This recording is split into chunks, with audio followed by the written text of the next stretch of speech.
Ahora vamos a conversar con el doctor Sebastián Céspedes, él es vocero de la Asociación de Clínicas Particulares del Perú, porque mañana se firma el primer contrato con las clínicas privadas para los pacientes COVID. Y es muy importante porque había una controversia al respecto, inclusive que las pruebas moleculares tenían un costo y que no cobraba el Instituto Nacional de Salud. Bueno, se ha satanizado también a las clínicas privadas al respecto. Vamos a ver qué nos dice el doctor Céspedes al respecto. ¿Cómo está, doctor? Muy buenas noches, gracias por atendernos.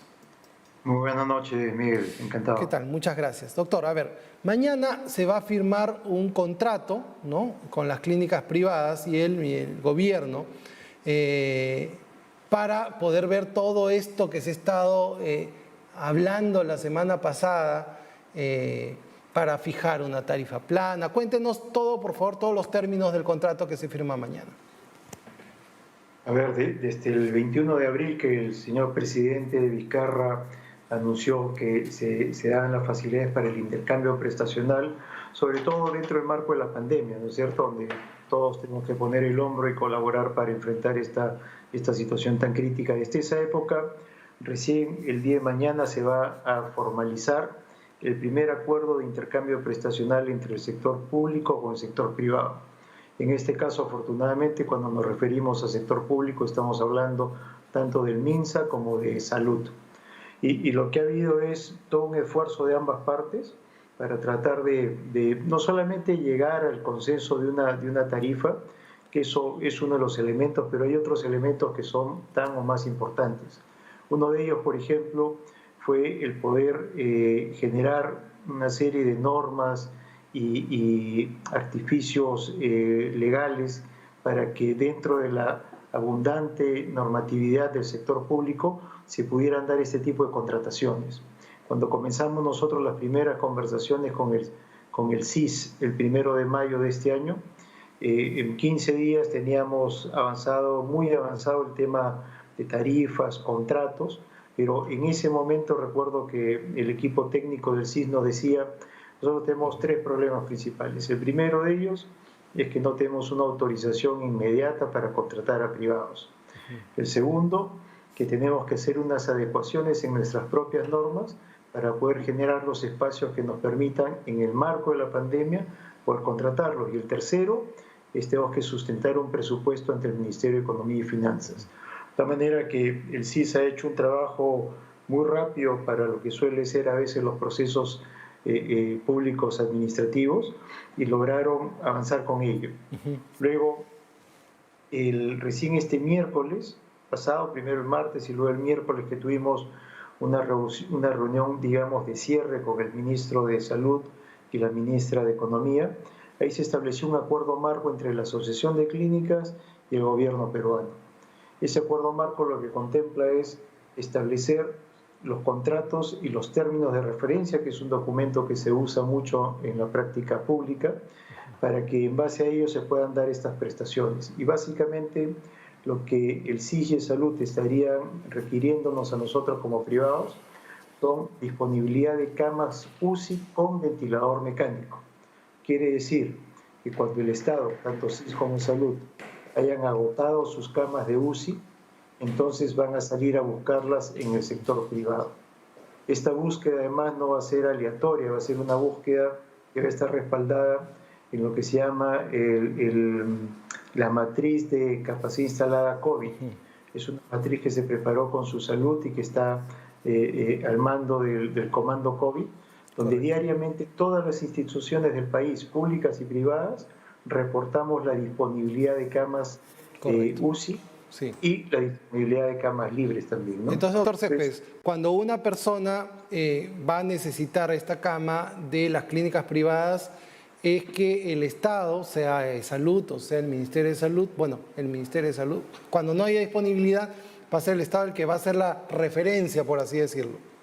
Exactamente, pero es una referencia personalizada, es decir, ningún afiliado debería estar yendo a buscar una cama UCI, correcto, sino que tanto el CIS como el Salud deberían de direccionarlos hacia la institución que tenga un contrato firmado con ellos y que además tenga disponibilidad de camas UCI con ventilador. Ahora, Y esto doctor. se puede de un gestor de camas que también lo hemos incorporado en el contrato. Sí, doctor.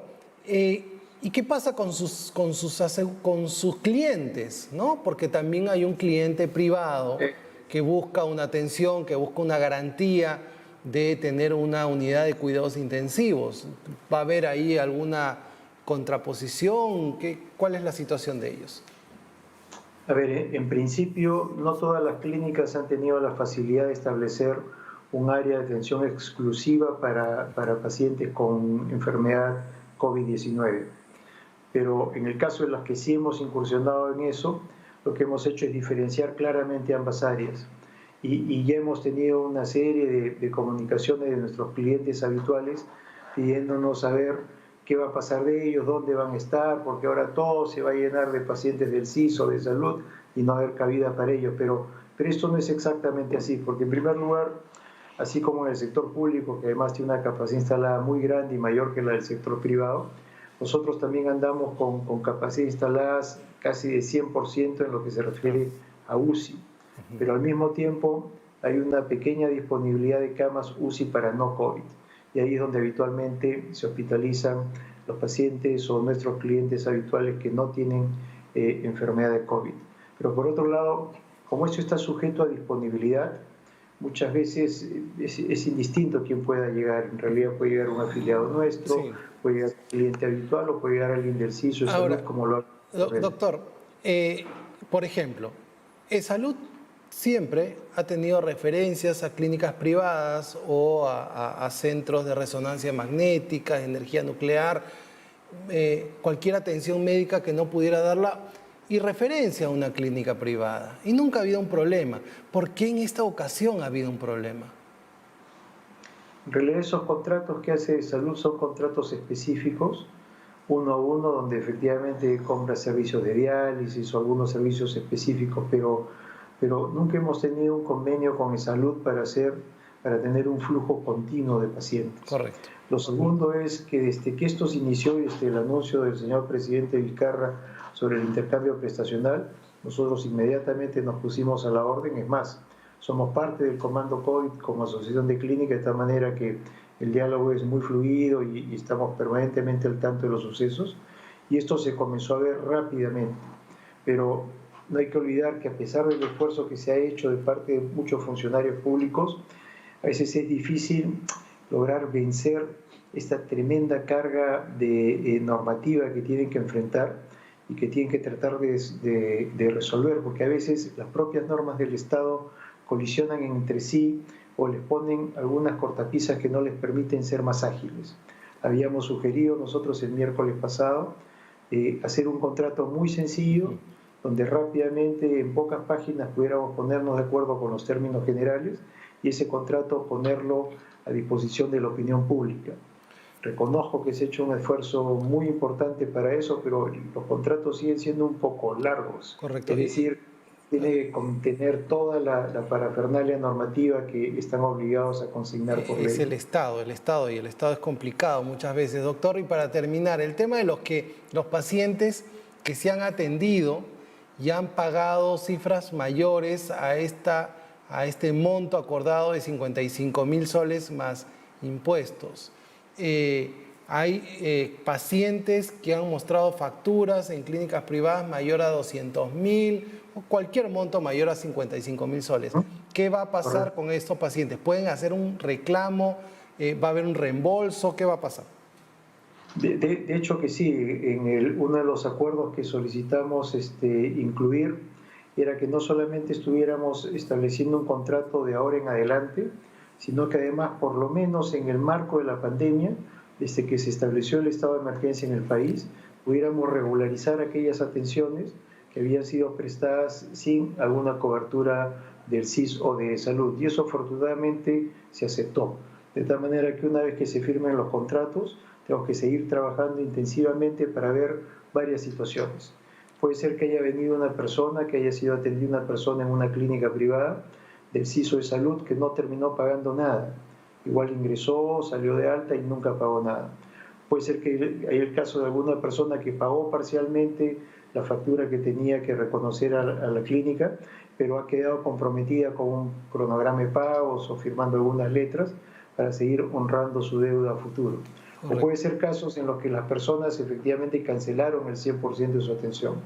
En cualquiera de esos casos, lo que vamos a hacer rápidamente es, ya tenemos identificados a los casos, ponernos inmediatamente en contacto con el CISO de salud, presentar a su asegurado y ellos nos van a decir si efectivamente goza o no goce la cobertura. En la medida que goce de la cobertura del CISO de salud, por supuesto ellos nos van a reconocer directamente a nosotros los 55.000 soles y nosotros le vamos a devolver a su afiliado lo que haya pagado. Suponga usted que una persona pagó 100.000 soles, por decir algo, y el CIS ahora nos va a reembolsar 55. Lo que va a suceder es que la clínica le va a devolver 100.000 a esa persona y va a cobrar solo 55 de parte del CISO de salud. Porque eso es lo justo, eso es lo correcto. En realidad, ninguna persona debería de tener que enfrentar la incertidumbre de enfermar o tener una enfermedad catastrófica o un accidente grave sin tener la cobertura de algún seguro.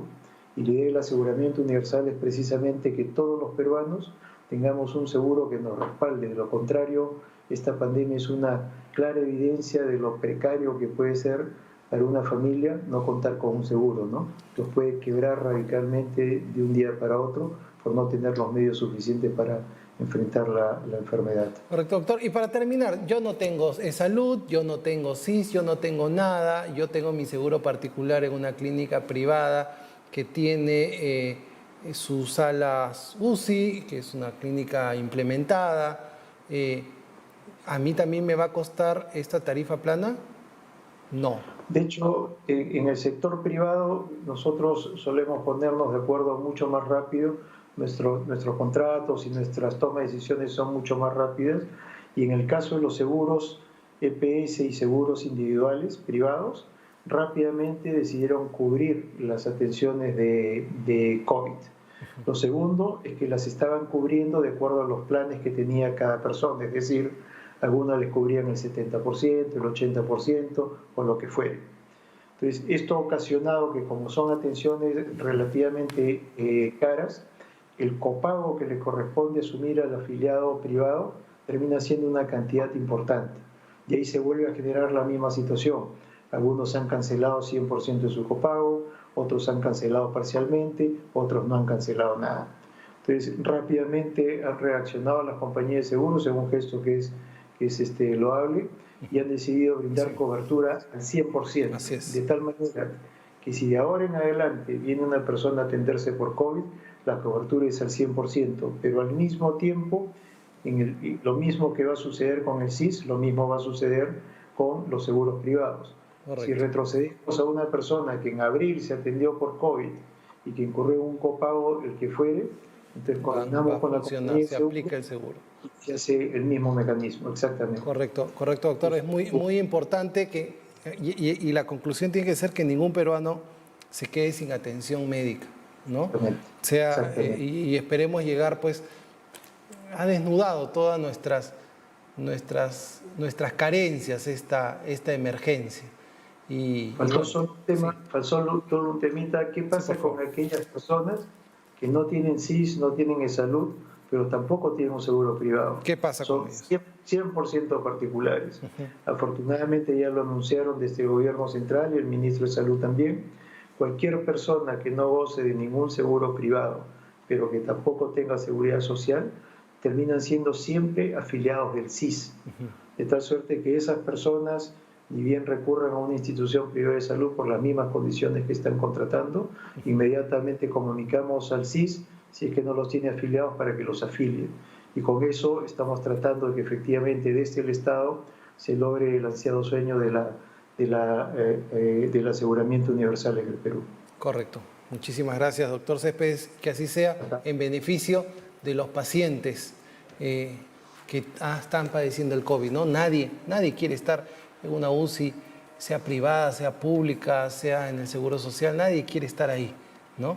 Pero si necesitamos y nos vemos en esa situación, lo mejor es que tengamos una capacidad de atención para todas las personas. Bueno,